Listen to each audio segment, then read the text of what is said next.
그때는 이제 뭐 컴퓨터가 워낙 사양이 낮으니까 지금에 비하면 많은 트랙을 사용하거나 그러면 좀 에러들이 많이 났었는데 지금 상황에서는 그것도 아닌데 좀 안타까울 때가 있습니다. 근데 그거는 그건 지워주세요. C47 포스트 못 쓰겠다.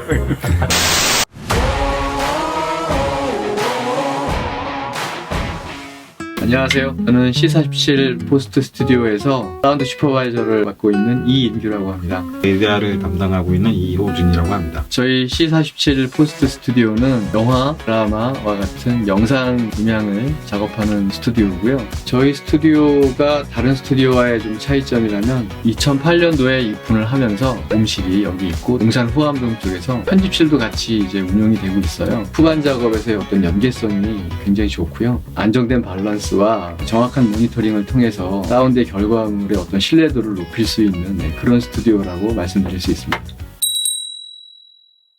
네, 저희 스튜디오에 설치되어 있는 시스템들은 사운드 시스템 자체가 이제 DAW 기반, 프로툴 기반으로 하고 있고요. 그래서 인터페이스 같은 경우에 대신에 이제 아비드에서 나온 인터페이스가 아니라 포커스라이트에서 나온 레드 16 라인을 쓰고 있고요. 스피커 시스템은 포컬에서 나온 이제 트윈식스와 쉐이브 그리고 블리스 사용을 하고 있고, 아웃보드 같은 경우에 저희가 마이크 프리앰프라든가 밀레니아에서 마이크 프리앰프 이런 것도 있었는데 포커스라이트 인터페이스 사용하면서부터 거기 자체에 붙어 있는 마이크 프리앰프도 상당히 좋아서 일단 그걸로 좀 병행을 해서 사용을 하고 있습니다. 믹싱을 하기 위해서는 간단하게 컨트롤러도 필요해서 그 아비드에서 나온 S1 지금 사용을 하고 있고요. 그 밖에는 다 이제 소프트웨어 플러그인들, 웨브스 플러그인들, 아이조토페에서 나온 그 RX 어드밴스 그 정도의 플러그인들을 사용을 하고 있습니다. 저는 개인적으로 허진호 감독님이랑 작업했던 그 호 시절이라는 작품이거든요. 중국 여배우 그 고원원이라는 분이 나오셨던 건데 중국어, 영어, 한국어 이렇게 3개국어를 썼어요. 다 ADR을 했거든요. 중국어, 영어는. 통역하시는 분 두 분 다 있고 저도 있고 그랬는데 전부 다 ADR을 했는데 감독님이 들어보시고 감정도 살려야 되고 발음이나 이런 건 또 신경 써야 되니까 발음이나 이런 건 괜찮아졌는데 이제 연기가 마음에 안 드셨던 거예요. 그래서 다 없고 또 다시 다 녹음한 적이 있거든요. 봉호선님도 처음 보고 그때가 좀 기억이 많이 남는 것 같아요. 마친코는 시즌 1을 저희가 모든 작업을 한 건 아니고요. 제작 자체는 미국의 애플 TV에서 했기 때문에 ADR을 할 때 원격 녹음을 이용해서 한국 배우들이 여기에 오고 클라이언트들은 미국에서 본격으로 듣고 보면서 저희가 ADR하고 이제 그룹 왈라를 담당했던 그런 작품입니다. 다음 달부터 시즌 2의 ADR과 왈라를 또 담당하기로 했습니다. 아까도 말씀드렸듯이 저희 스튜디오의 어떤 장점이라고 내세울 수 있는 게 밸런스가 좋고 모니터링이 좋아서 신뢰성을 높이는 그런 부분을 장점으로 생각하고 많이 강조를 하거든요. 동아방송예술대학교에서 강의도 하고 있는데 강의 시간에도 학생들에게 시스템과 모니터 스피커, 그다음에 어쿠스틱적인 환경 이런 것들 강조를 굉장히 많이 하는데 결국 같은 얘기인데 저는 뭐 해상도라든지 이런 정말 좀 더 스피커들이 굉장히 여러 브랜드가 있지만 안정된 밸런스와 정확한 모니터링을 해줄 수 있는 스피커 브랜드는 사실 많이는 없더라고요. 정확하게 들려야 되고 소리가 또 안정적으로 나야 된다. 그런 거를 이제 많이 강조를 하고 있습니다. 국내에서 영화 같은 경우에는 아직까지 5.1 채널을 주류로 하고 있고요. 최근에 이제 돌비 애트모스 적용한 영화들이 나오고는 있지만 아직까지 5.1이 많습니다. 드라마 같은 경우 제작 환경이 넷플릭스라든가 OTT 업체들을 통해서 급격하게 변하면서 이머시브 사운드의 어떤 필요성을 많이 요구하게 돼서요. 저희도 그런 환경에 맞춰서 지난 여름에 돌비 애트모스를 지원하는 이머시브 사운드 시스템을 지금 구축하게 됐습니다. 저는 되게 하이엔드 오디오라고만 생각했었는데 궁금했었어요. 저희가 이렇게 사용하게 돼서 되게 좋고 프로페셔널 오디오 쪽도 있는지 몰랐는데 후배 작업실에 한번 놀러 갔는데 후배가 그걸 사용하고 있더라고요. 딱 들어보고 그때도 너무 좋다 했는데 세팅을 하면서 보컬을 할 거라고 해서 되게 좀 반가웠던 기억이 있습니다.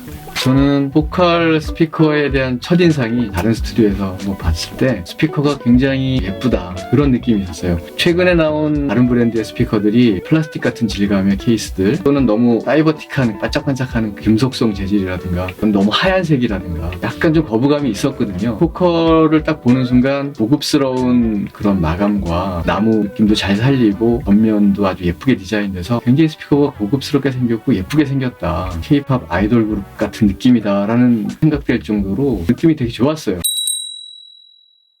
저는 디테일하게 뭐 어쩌다 저쩌다 이런 거보다도 처음에는 진짜 되게 궁금했었는데 딱 듣는 순간 굉장히 놀랬던 기억이 있어요. 너무 기대했던 것보다 좀 더 좋았던 것 같아요. 그래서 되게 놀랐던 것 같고. 저는 소리 들어보니까 역시 소리도 굉장히 예쁘고 음상이 굉장히 정확하더라고요. 깜짝 놀랐습니다. 심지어는 그래서 제가 MP3를 모니터를 한번 해봤어요. 이 음질이 안 좋은 이런 건 어떻게 들릴까? 음질이 좋은 소리야 그냥 다 잘 나오겠죠. 되게 안 좋은 음질의 소리를 딱 들었는데도 안 좋은 음질을 더 좋게 만든다 이런 건 아니지만 MP3임에도 불구하고 음상이 정확하게 잡히는 것을 보고 굉장히 좋은 스피커구나. 작업할 때마다 소리를 들을 때마다 왜 기분이 좋아져요. 이머시브 서라운드에서 또 중요한 게 서브우퍼도 굉장히 중요하다고 생각을 합니다. 역시 서브우퍼의 그 저음도 굉장히 고급스러우면서도 방 안을 가득 채우고도 충분히 남는 그런 파워가 나와서 역시 기대를 전혀 저버리지 않고 원하는 소리들이 나와줘서 굉장히 만족하면서 사용을 하고 있습니다.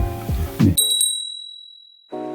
스피커를 여러 개 사용하고 위치가 다르기 때문에 아무리 제조사에서 스피커를 플랫하게 만든다 하더라도 고품질로 만든다 하더라도 똑같은 소리를 내기는 어렵거든요. 그래서 각각의 스피커들을 튜닝하는 과정이 반드시 필요한데 저희가 크게 세 가지 튜닝 툴을 사용을 합니다. 알렌헤스에 나온 AHM32라는 DSP 프로세서를 사용을 하고요. 그리고 플러그인으로 작동하는 소나웍스가 있고요. 돌비 렌더러에도 사실 그래픽 큐가 있어서 그것도 이제 사용을 하거든요. 그래서 세 개를 비교도 해보고 몇 가지 테스트를 해봤는데 돌비 렌더러에 있는 그래픽 EQ는 사실 전문적으로 튜닝을 하기엔 좀 부족한 부분이 있습니다. 뭐 필터라든가 이런 것들은 개인 조정도 6dB 범위 내에서 그냥 안 되는 것 같아서 세밀한 조정이라든가 보조적인 수단으로는 충분히 활용이 가능한데 그것만을 메인으로 쓰기에는 전문적인 스튜디오에서는 좀 부족하지 않나 하는 그런 느낌을 좀 받았습니다. 소나웍스 같은 경우에는 일단 플러그인으로 동작하니까 사용은 엄청 쉽더라고요. 그리고 프리셋 만들기도 쉬워서 쭉 만들어 놓고 필요에 따라서 내가 지금 스테레오로 작업한다, 5.1이다, 애트모스다, 여러 가지 호스트다, 아니면 음악 모니터링이다 이런 식으로 구별해서 세팅 다르게 해놓고 얼마든지 그걸 쉽게 불러와서 쓸 수가 있고 편리성은 역시 DAW 기반의 플러그인을 따라올 수는 없더라고요.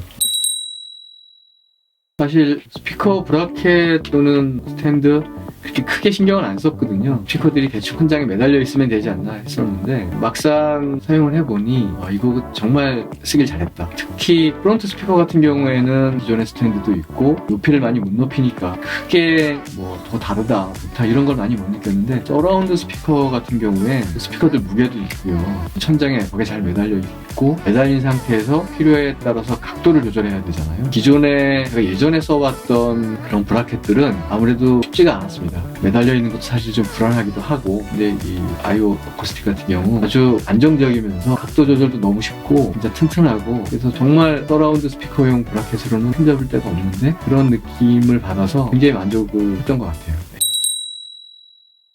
뭐가 더 좋은 방법이고 뭐가 더 나쁜 방법이고 그런 것은 없는 것 같아요. 장비를 선택하고 시스템을 구성할 때 어떤 부분을 중요하게 생각할 것이냐. 저 같은 경우는 효율성을 굉장히 중요하게 생각합니다. 이러한 장비들이 얼마만큼 나한테 작업의 편의성과 효율성을 줄 수 있느냐. 그리고 그런 것들이 장비가 하나가 아니라 여러 개의 장비들이 얼마만큼 호환성 있게 신뢰성 있게 잘 굴러갈 수 있느냐 잘 돌아갈 수 있느냐 중요하게 생각하는 부분이라서요. 장비를 셋업하다 보면 여러 가지 문제들이 안 생길래야 안 생길 수가 없는데 문제점들이 생겼을 때 대체할 수 있는 능력을 엔지니어 스스로 좀 키워야 되지 않을까. 더 오히려 더 중요하게 요즘은 더 생각이 되는 것 같습니다. 테스트하면서 많이 애플 뮤직을 통해서 들었던 것 중에서는 다프트 펑크 패러디랑 했던 그 앨범도 그렇고 다프트 펑크는 대신에 일부러 서브우퍼는 사용을 안 했더라고요. 그러니까 근데도 그냥 프론토만으로도 좀 댐핑이 있게 물론 스피커가 좋아서 그런 것도 있겠지만 꽤 인상 깊게 들었던 것 같습니다. 음악 같은 경우에는 제가 그냥 감상을 주로 하는 입장이라서 그때그때 굉장히 다르거든요 사실. 근데 최근에 제가 오늘 아침에도 들었는데 올리비아 로드리고를 최근에 알게 돼서 듣는 여러 가지 이유 중에 하나는 그 가수의 노래들이 전반적으로 사운드가 좀 좋아서 23년에 나온 앨범 말고 그 이전에 나왔던 첫 앨범 중에서 좋은 곡들이 꽤 있고 그 다음에 애트모스로도 굉장히 사운드가 잘 표현되는 그런 음악들이 있어서 최근에 좀 많이 듣는 편이고요. 오블리비언 같은 경우에 전통적인 오케스트라에 신디사이저가 많이 추가된 오케스트라 음향은 프론트와 서라운드 측면, 뒷면 서라운드 위주로 지금 소리가 나고 거기에 더해진 어떤 신디사이저 사운드들이 프론트에서도 났다가 그게 천장으로 넘어갔다가 천장에서 또 한 바퀴 돌다가 왼쪽에서 소리 났다가 오른쪽에서 천장에서 왼쪽 오른쪽으로 번갈아 가면서 소리 나고 클래식한 느낌과 신디사이저가 합쳐져서 SF 영화에 굉장히 잘 어울리는 그런 음악으로 구성이 돼 있고 그게 어떤 이머시브의 어떤 그 느낌을 충분히 잘 살려줘서 음악이 좀 좋은 영화들 애트모스를 해보면 더 좋지 않을까. 빠친코 시즌2 ADR 원격으로 녹음하는 그 일정이 아마 3개월, 4개월 이 정도 하지 않을까. 시즌1 때도 한 4개월 정도 했으니까 그 다음에 그 밖에 이제 애트모스 환경에 맞는 그런 드라마라든가 이런 쪽도 저희가 차출 작품 수를 늘려갈 예정입니다.